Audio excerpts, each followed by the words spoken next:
Hello students, आज हम permutation combination की कुछ प्रॉब्लम डिस्कस करेंगे जिसमें पॉजिटिव इंटीग्रल सॉल्यूशंस और नॉन नेगेटिव इंटीग्रल सॉल्यूशंस की बात करेंगे। नॉन नेगेटिव आप सभी लोग समझते हैं, नॉन नेगेटिव इंटीजर्स जो नेगेटिव नहीं है मीन्स कहां से स्टार्ट होंगे, जीरो से, 0 1 2 3 ये स्टार्ट होंगे।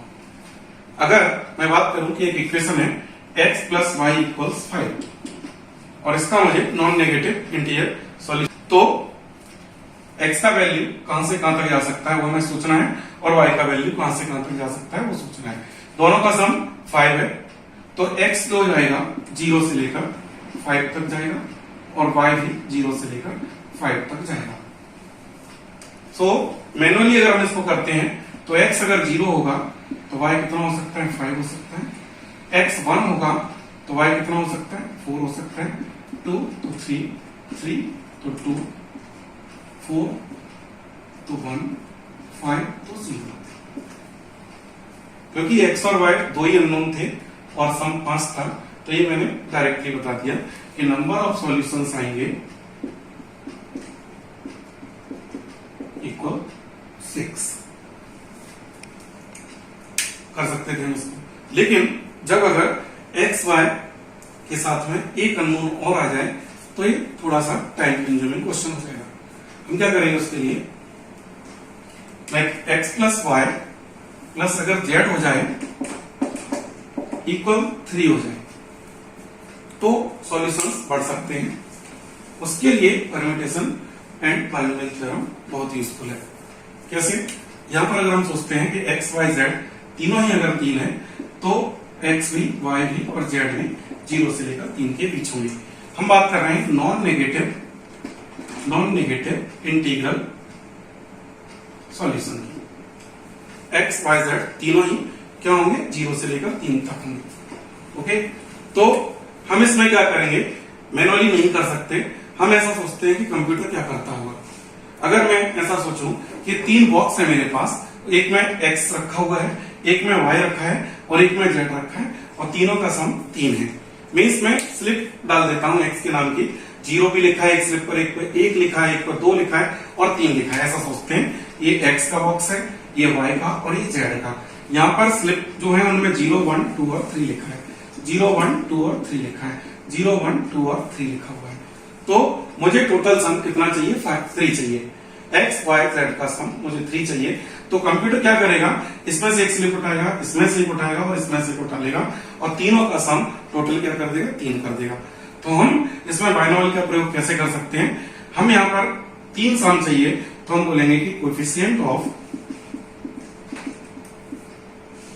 अल्फा रेज टू 3, जो सम है वो यहां पर आ गया अल्फा रेज टू 3 इन, देखिए इसमें जो संभावना है, पॉसिबिलिटीज है x के आने की 0 1 2 3 हो सकती है, तो वो ऐसा होगा 0 1 2 और 3। सेम y में भी यही होगा 0 1 2 और 3। सेम z में भी यही होगा, तो इनटू अल्फा 0 1 2 और 3, तीनों की पॉसिबिलिटीज 0 1 2 3। अब जो सिस्टम है, कंप्यूटर है, जो टेक्नोलॉजी है, वो क्या कर रही होगी, एक स्लिप इसमें से लेगी, एक स्लिप इसमें से लेगी और एक स्लिप इसमें से लेगी और तीनों का सम क्या कर देगी, 3 कर देगी ऑटोमेटिकली। तो ये तीनों ही ब्रैकेट जब सेम है तो हम क्या लिख सकते हैं, अल्फा क्यूब इन, ये तीनों bracket same, alpha 0 that is 1 plus alpha square plus alpha cube, 3 bracket है तो उसका क्यूब। ओके, अल्फा क्यूब का कोएफिशिएंट चाहिए इसमें, मैं इसको ज्योमेट्रिक प्रोग्रेशन से ऐड कर देता हूं, तो ये हो जाएगा अल्फा क्यूब इन, जीपी है 4 टर्म है, इसको हम ऐड कर देंगे तो 1 माइनस अल्फा 4 अपॉन दिस, हमें ये चाहिए रहेगा। अब अल्फा क्यूब कोएफिशिएंट इन, इसे हम एक्सपांड करते हैं, a cube minus b cube minus 3ab into a minus b, और ये हो जाएगा 1 minus alpha minus 3।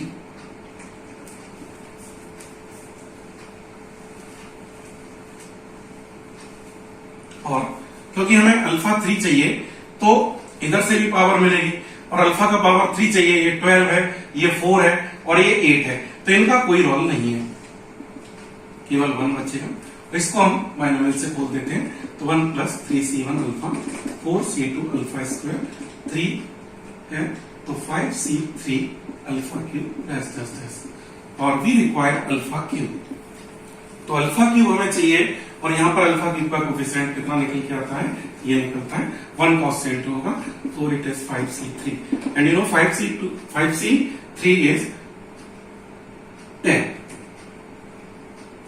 Permutation combination से 5c3 5 factorial 3 factorial 2 factorial it is 10। तो यहाँ पर सॉल्यूशन जो निकल के आ जाएंगे 3 निकल के आ जाएंगे। ओके, तो मैंने क्या सोचा, जो एक्स वाई जेड का जो पोजीशंस थी वो 0 1 2 3 हो सकते थे, और कोफिशिएंट मैंने अल्फा क्यूब लिया। वो क्यों लिया, क्योंकि सम मुझे कितना चाहिए था, 3 चाहिए था, और मैंने उसको बाइनोमियल से सॉल्व कर दिया। ओके, एक्स वाई जेड एक एक बार थे। कई बार क्या होगा, इसी प्रकार का प्रॉब्लम में कई बार एक्स एक बार हो सकता है, वाई एक बार हो सकता है, जेड को वो बदल सकता है, जैसा मैं नेक्स्ट प्रॉब्लम में आपके लिए कर सकता हूं। देखिए, अगर कभी ऐसा हो 3x plus Y plus z equals suppose 24। अब यहां हम सोचेंगे, चाहिए हमें non negative integer solutions. x 3 बार है, y 1 बार है, z 1 बार है, और टोटल सम है 24। तो y और z दोनों जो होंगे 0 से 24 होंगे। सिमिलर टाइप का प्रॉब्लम है, लेकिन 3x होगा 0 से 24, तो x होगा 0 से 8। आप ऐसा सोचिएगा कि y और z केवल एक बार आ रहा है, तो वो केवल 0 1 2 3 कुछ भी। x अगर ट्रिपल है तो 0 से 24 जाएगा, x ट्रिपल तो x का वैल्यू जो होगा 0 से 8 तक चला जाएगा। तो हमें अगर 24 सम चाहिए तो ये होगा coefficient of x 24 in x का पॉसिबिलिटी 0 से 24 है। अगर हम एक्स वाई जेड क्वेश्चन में यूज कर रहे हैं तो हम यहाँ पर अल्फा 24 भी लिख सकते हैं। तो ये हो जाएगा अल्फा 0, अब ट्रिपल करेगा तो वो ट्रिपल 3 6 प्लस 24, और ये दोनों एक जैसी possibility, alpha 1 2 plus alpha 24, 2 bracket y और z के, तो स्क्वायर हो जाएगा। तो वी रिक्वायर अल्फा 24 इन, इसे हम जीपी से अगर ऐड करें 1 माइनस अल्फा दिस, और इसे भी करें अगर तो 1 माइनस, इसमें कोफिशिएंट जो है 3 अल्फा क्यूब है, तो 1 माइनस r की पावर n जो हो जाएगा टोटल जो टर्म है 9 upon 1 minus alpha cube, 1 minus r की power n upon 1 minus r, और यहां पर जीपी का कॉमन रेशियो अल्फा है, तो इट इज 1 माइनस अल्फा, और टोटल टर्म मुझे 25 दिखते हैं, 1 माइनस r का power n 1 minus r whole square. तो ये बनेगा। अब मुझे चाहिए 24 कोफिशिएंट, तो अगर मैं इसको एक्सपांड करता हूं तो ये 27 बन जाता है, और ये इसको करता हूं तो 50 बन जाता है, और 1 minus alpha cube minus 1 minus alpha minus 2। तो अगर हमें अल्फा 24 चाहिए तो न तो इसकी जरूरत है न इसकी, सो ओनली 1 into 1, ये 1 अल्फा 24 इन, और इसे अगर अपन बाइनोमियल से खोलते हैं 1 plus alpha cube alpha 6 alpha 9 ऐसा चलेगा, और ये चलेगा 1 plus 2x plus 3x square plus 4x cube dash dash dash. तो हमें अल्फा 24 चाहिए। तो सोचिए आप कि 1 है इधर, तो 1 का इंटू इस वाले ब्रैकेट में 24 पावर से होगा, तो इधर देखो 3 पावर है तो इधर 4 आ रहा है, 2 पावर है तो 3 आ रहा है, 24 होगा तो इधर 25 आएगा, 1 का इंटू 25 से। 3 पावर है तो उधर मुझे 24 बनाना है, तो 3 का इंटू पावर का इधर मेरे को करना पड़ेगा 21 पावर से, तो 21 इधर होगा तो इधर 22 होगा।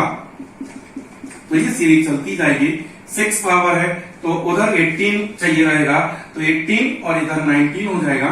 ये सीरीज चलती रहेगी 1 तक, 1 से लेकर 25 तक का सीरीज है।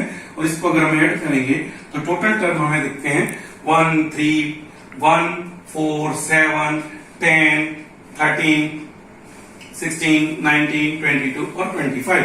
टोटल टर्म 10 लिखते हैं। 10/2 टोटल